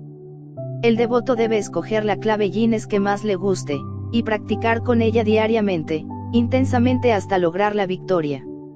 Esta ciencia no es para los débiles, ni para la gente versátil, voluble, inconstante. Esta ciencia es para la gente que tenga tanta paciencia como la del santo Job. Esta ciencia es para gente tenaz, incansable, valerosa, firme como el acero. Esta ciencia no es para gente escéptica, esas personas no sirven para la ciencia yines. Esta ciencia no se puede exhibir jamás porque la logia blanca lo prohíbe. La ciencia de los yines no es cuestión de prestidigitación, ilusionismo o cosa por el estilo. Esta ciencia es terriblemente divina y solo se practica en secreto. Cuando el autor de este libro quiso hacer demostración pública de la ciencia yines, intervino instantáneamente el maestro Moria, diciendo: hace 10 años te estamos ayudando y ahora quieres exhibir tus poderes. Los poderes son muy sagrados. Los poderes no se deben exhibir en público. Desde entonces comprendimos que la ciencia yines es secreta. Muchos quisieran demostraciones. Nosotros los hermanos del templo no somos conejos de laboratorio. Real es aquello que uno mismo experimenta. Nadie puede experimentar en pellejo ajeno. Nosotros damos la clave para que cada cual experimente en su propio pellejo. A la gente que está llena de dudas, a los escépticos, les aconsejamos que no se metan en esos estudios porque se pueden volver locos. El batallar de antítesis tremendas puede desquiciar el cerebro de los escépticos y conducirlos al manicomio. La ciencia yines es para la gente que tenga una fe inquebrantable como el acero. Esto no es para personas llenas de dudas. Van a continuación las claves yines para la gente llena de fe. Primera clave. Acuéstese el devoto del lado izquierdo. Apoye la cabeza sobre la palma de la mano izquierda. Adormézcase el devoto, vigile su propio sueño, conviértase en un vigilante de su propio sueño. Cuando el devoto comience a ver las visiones propias del ensueño, levántese muy despacio de su cama, pero conservando el sueño como un tesoro precioso. Antes de salir de su casa, el devoto debe dar un saltito con la intención de quedar flotando en el ambiente circundante. Si al dar el saltito el devoto flota sobre el ambiente, es porque su cuerpo físico entró en estado de yines. Si el devoto no flota, es porque no está en estado de yines. Cuando el devoto se halla en estado de yines, puede salir de su casa con toda confianza, sin temor ninguno. En estado de yines pueden los devotos viajar a los lugares más remotos de la tierra en pocos instantes. Si el devoto fracasa en el experimento, si no logra en primer momento el estado de yines, no debe desalentarse, métase entre su cama y repita el experimento tantas veces cuantas horas y minutos tenga la noche. Algunos logran el triunfo inmediatamente, esos son los afortunados, aquellos que practicaron la ciencia yines en antiguas reencarnaciones. Otros nunca han practicado esa ciencia y tienen que empezar por lograr ese poder practicando pranayama y ejercitándose durante varios años hasta lograr los poderes yines. Realmente esta clave resulta una modificación del sonambulismo, un sonambulismo voluntario, provocado. Durante el sueño funcionan tremendas energías subconscientes que el devoto debe aprovechar como palanca para meter su cuerpo dentro del hiperespacio. Segunda clave yinas. Existe una almendra muy común llamada vulgarmente ojo de venado. Esa almendra tiene maravillosos poderes yines. El devoto debe adormecerse teniendo en su mano esa almendra. Colóquese el devoto en la misma postura de la clave anterior, pero conservando en su mano derecha la maravillosa almendra. Es urgente recordar que esa almendra tiene un genio elemental maravilloso que puede ayudar al devoto a poner su cuerpo en estado de yines. Durante esta práctica debe el devoto adormecerse pronunciando el mantra Mimbya. Entonces concurrirá un genio elemental que le ayudará a poner el cuerpo en estado de yines. El devoto debe levantarse de su cama conservando el sueño como oro puro. Antes de salir de casa, el devoto debe dar un saltito con la intención de flotar en el ambiente. Si el devoto flota puede salir de su casa en estado de yines. Si no flotare, repita el experimento horas o meses, o años hasta lograr la victoria. Tercera clave. Existe un maestro cuyo nombre es Ogwara. Este yines ayuda realmente a todos aquellos que lo llaman en nombre del Cristo. El devoto se acostará en la misma posición anterior, pero llamando al yines Ogwara en nombre de Cristo, diciendo, en nombre del Cristo, por la majestad del Cristo, por el poder del Cristo, yo te llamo Ogwara, Ogwara, Ogwara. Poned mi cuerpo en estado de yines. Repítase esta invocación muchísimas veces hasta entrar en sueño, luego levántese el estudiante conservando el sueño como oro puro. Dé el devoto un saltito con la intención de flotar en el espacio. Si flota es porque ya está en estado de yines. Si no flota, métase entre el lecho y repítase el experimento. Cuarta clave. Siéntese el devoto ante una mesa. Posición de brazos cruzados sobre la mesa. Adormézcase el devoto con la cabeza apoyada sobre sus brazos cruzados. Debe el devoto invocar a los maestros yines para que le ayuden en estas prácticas. Puede llamarse a Babaji, el Cristo Yogui de la India, o a su hermana Mataji. Puede invocarse a Harpócrates o a San Pedro, etc. Cuando ya el estudiante comience a soñar, levántese de la silla, sin hacerse razonamientos de ninguna especie, automáticamente, instintivamente y conservando el sueño como oro puro. Entonces el estudiante debe dar un salto lo más largo que pueda con la intención de flotar en el espacio. El devoto debe marcar en el suelo con un lápiz, el sitio exacto hasta donde llegó el salto. Diariamente el estudiante debe repetir el experimento incansablemente, pacientemente, pintando siempre una raya en el suelo con un lápiz para marcar el largo de cada salto. Este sistema es maravilloso porque el estudiante yines va apreciando sus grados de progreso yines.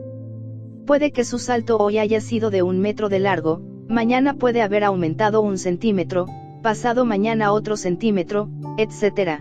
Así el estudiante va midiendo con exactitud su progreso yines. Al fin notará con asombro un buen día, que ha dado un salto demasiado largo, un salto extraño, que ningún atleta puede dar. Estas señales le indican claramente su progreso en la ciencia yines. Después de semejante extraño salto, ya el devoto podrá quedar flotando en el hiperespacio. Ha alcanzado la victoria.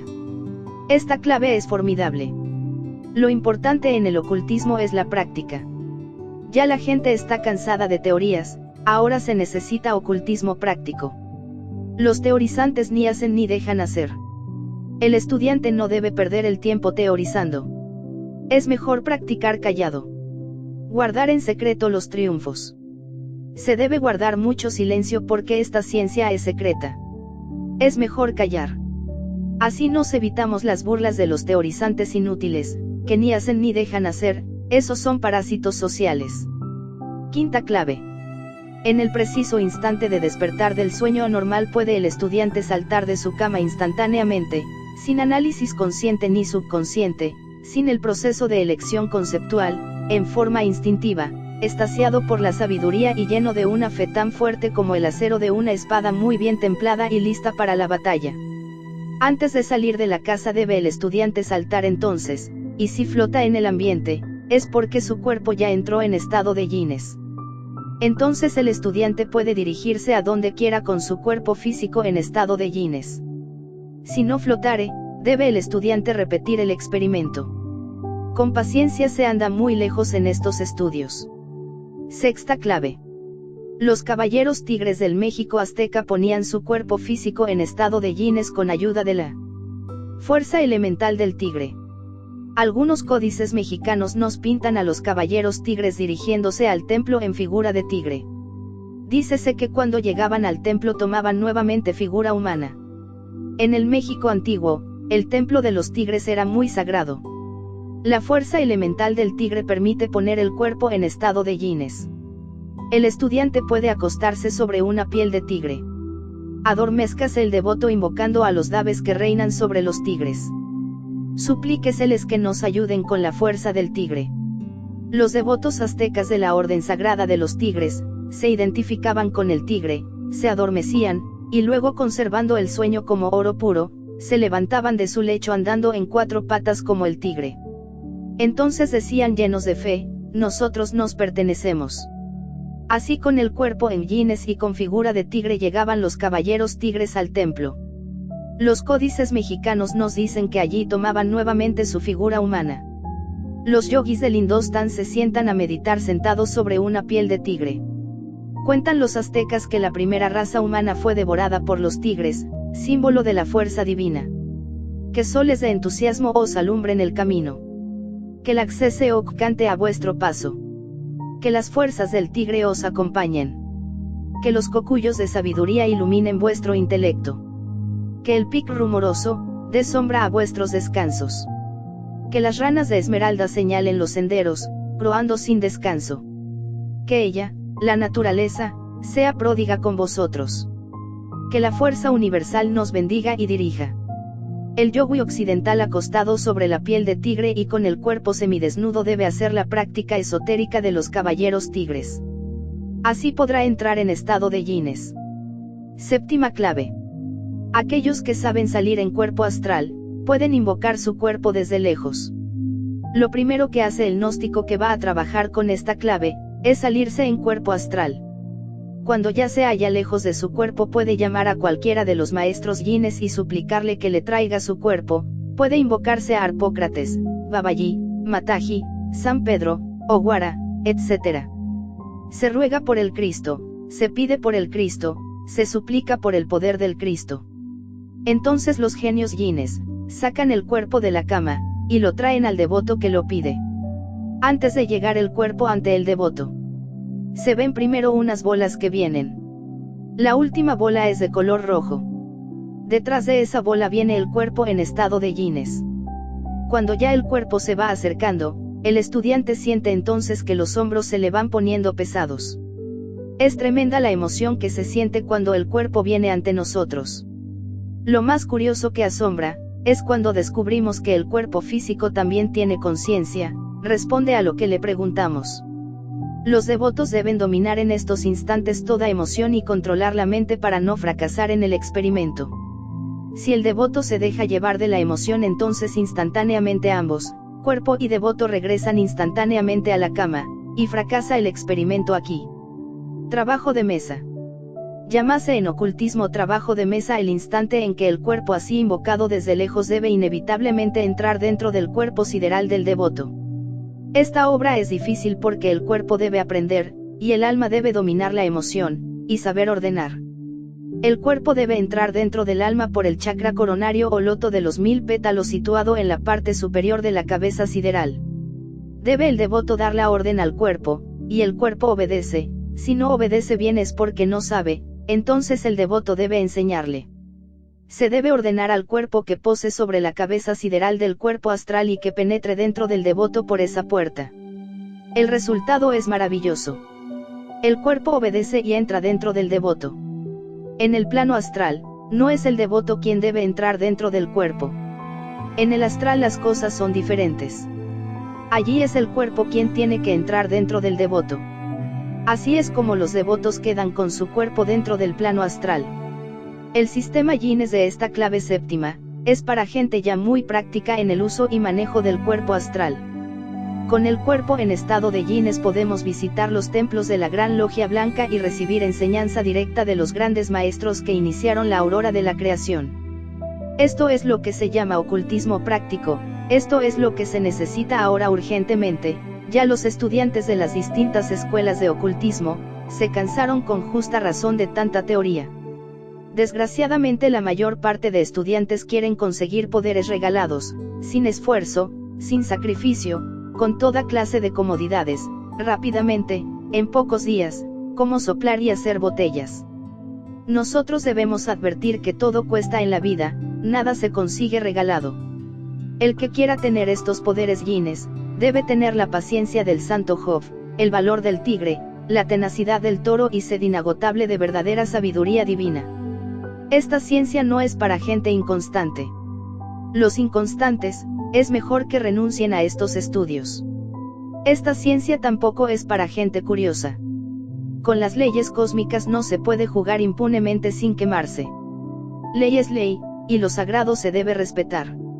Sustancias yinas. Existen muchas sustancias que ayudan en la ciencia yines.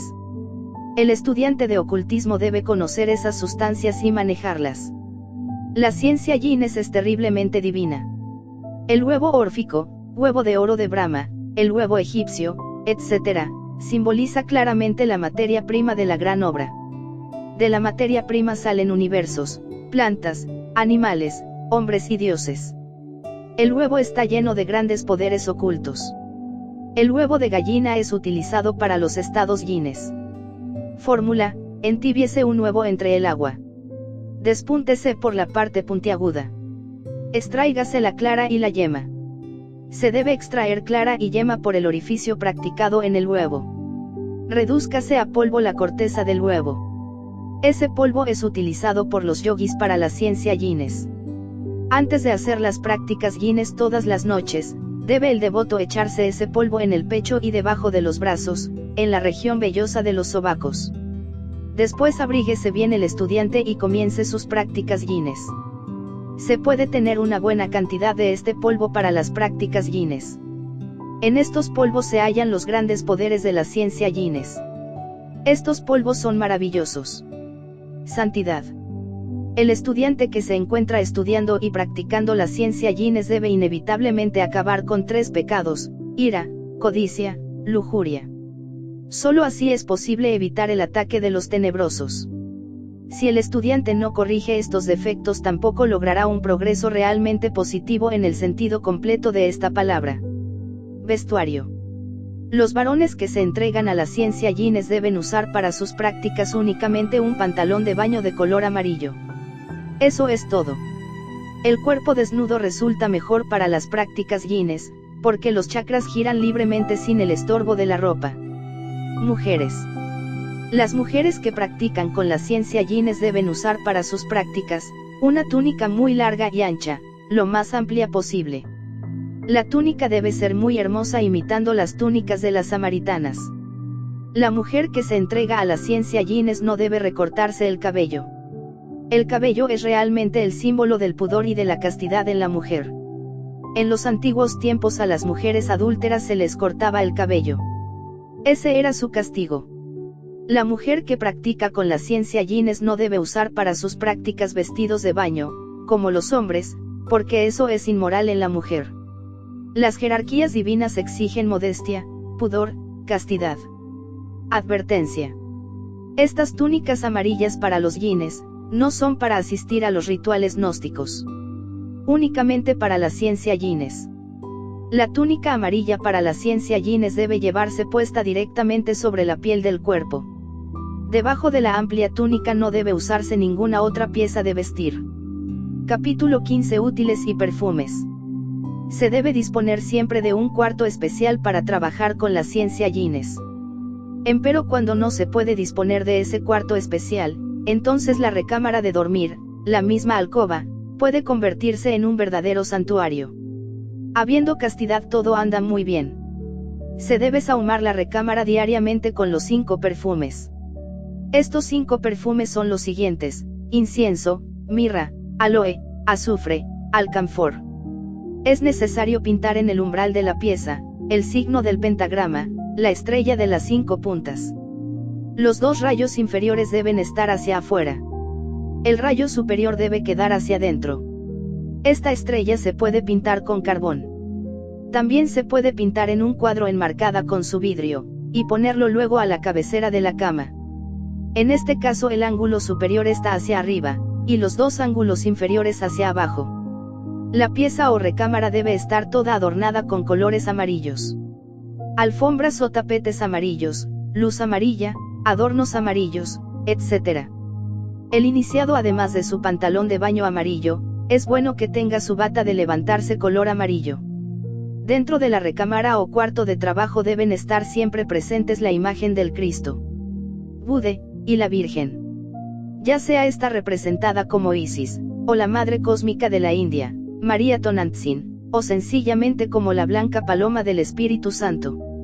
Todas estas imágenes no representan a ninguna persona divina o humana sino sencillamente a Dios Madre.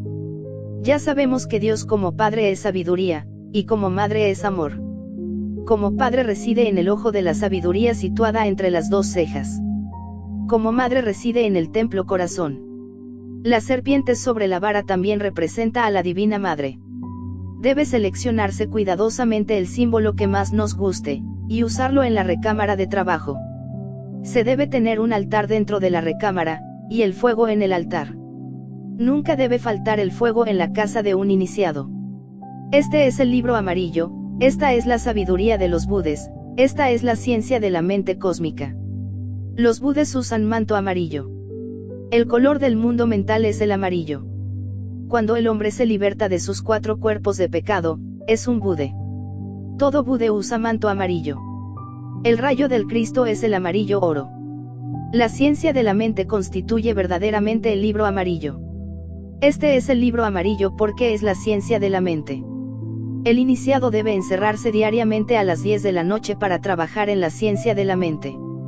El iniciado debe evitar cuidadosamente toda clase de discusiones y peleas con gentes incrédulas que ni hacen ni dejan hacer, que quieren que el mundo marche de acuerdo con sus sabiondas afirmaciones, llenas de necedad y malicia del peor género. Los devotos deben bañarse diariamente. La habitación debe estar siempre aseada, pulcra, limpia. La religión Guinness es muy sagrada. Aquí en este libro amarillo hemos enseñado la ciencia sagrada de los Guinness, para todos los seres humanos, menos para los imbéciles. Los imbéciles ni la creen, ni la quieren, ni la aceptan porque son imbéciles. Jamás deben faltar las flores en el cuarto de trabajo. Las flores, los perfumes, las imágenes simbólicas, la buena música, contribuyen a formar un ambiente lleno de sabiduría y amor. Conclusión. Con infinita alegría hemos concluido este trabajo que humildemente ofrendamos a la pobre humanidad doliente.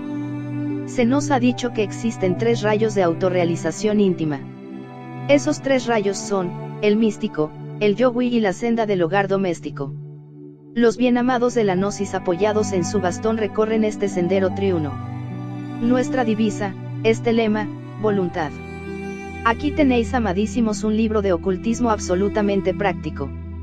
Por el amor de los amores, nosotros los hermanos del templo os aconsejamos con infinita humildad que no perdáis el tiempo teorizando.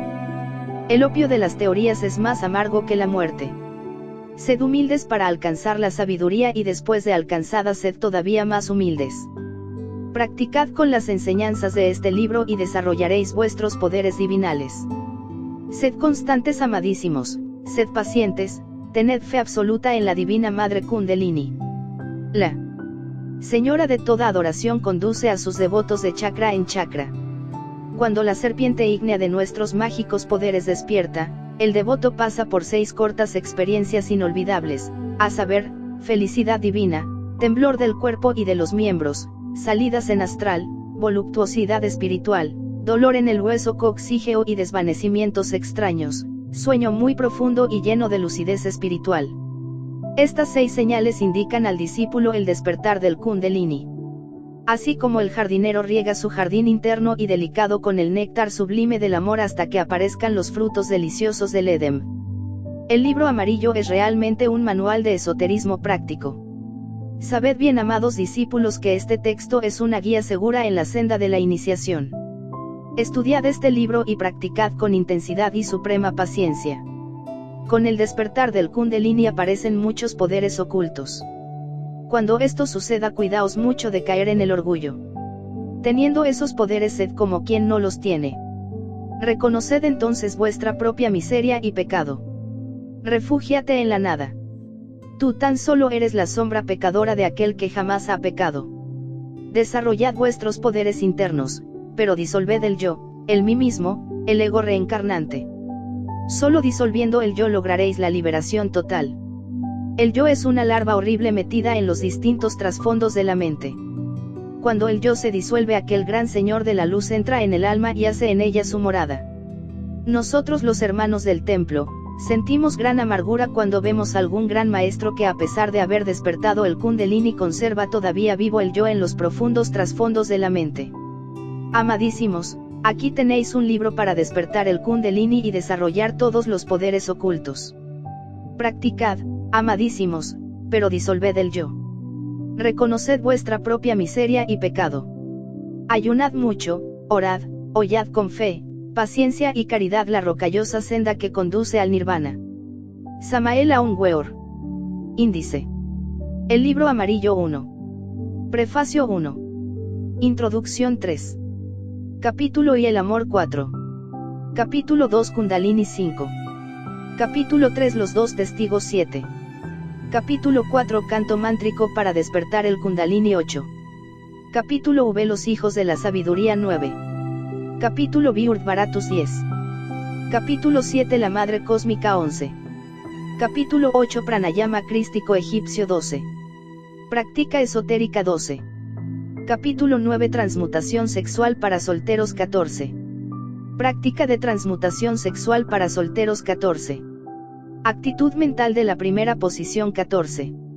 Actitud mental de la segunda posición 14. Mantram de esta práctica 15.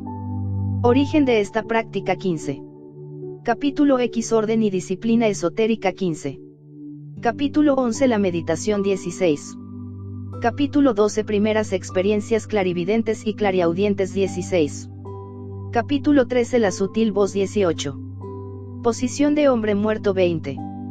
Posición de estrella flamígera 20. Dieta esotérica 20. Capítulo 14 Estado de Ginas 20.